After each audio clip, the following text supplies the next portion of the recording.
बनारस में देवस्वामी नाम का ब्राह्मण रहता था, जिसके पुत्र का नाम हरिदास था। हरिदास की पत्नी लावण्यवती बहुत सुंदर थी। एक दिन सभी महल की छत के ऊपर सो रहे थे।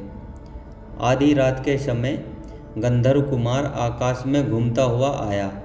तभी उसकी नज़र लावण्यवती पर पड़ी। लावण्यवती को देखकर गंधर्व मोहित हो गया और उसका अपहरण कर ले गया।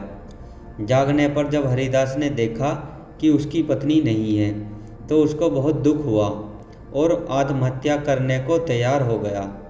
लोगों के समझाने पर वह मान गया, लेकिन उसने सोचा कि तीर्थ करने से शायद उसके सभी पाप दूर हो जाए और उसकी पत्नी मिल जाए।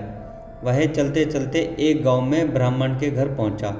उसको भूखा देखकर एक ब्राह्मण ने उसे कटोरा भरकर खीर दे दी।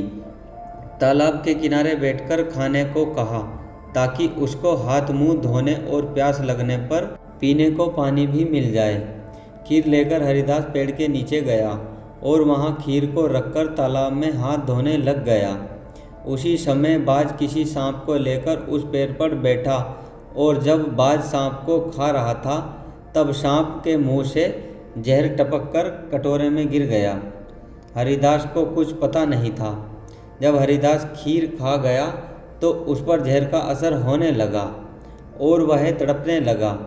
दौड़कर ब्राह्मणी के पास गया और बोला, तूने मुझे जहर दे दिया। इतना कहकर हरिदास मर गया। ब्राह्मण ने जब यह देखा तो उस ब्राह्मणी को ब्राह्मण घातनी कहकर उसे घर से निकाल दिया। इतनी कहानी सुनकर बेताल बोला, हे राजन, बताओ, ब्राह्मणी, बाज और सांप, इन तीनों में से अपराधी कौन है? राजा ने कहा, कोई नहीं। सांप तो इसलिए नहीं है कि वह शत्रु के वश में था। बाज इसलिए नहीं है क्योंकि वह भूखा था, उसे जो मिला वह उसी को खाने लगा। ब्राह्मणी इसलिए नहीं क्योंकि उसने अपना धर्म समझकर हरिदास को खीर खाने के लिए दी थी। इन तीनों में से किसी को दोषी नहीं कहा जा सकता, वह खुद ही दोषी होगा। इसलिए अपराधी ब्राह्मणी का पति, जिसने बिना सोच विचार किए ही ब्राह्मणी को घर से निकाल दिया। राजा का जवाब सुनकर बेताल खुश हुआ और बेताल बोला, राजन, तूने मुंह खोला, अब मैं चला।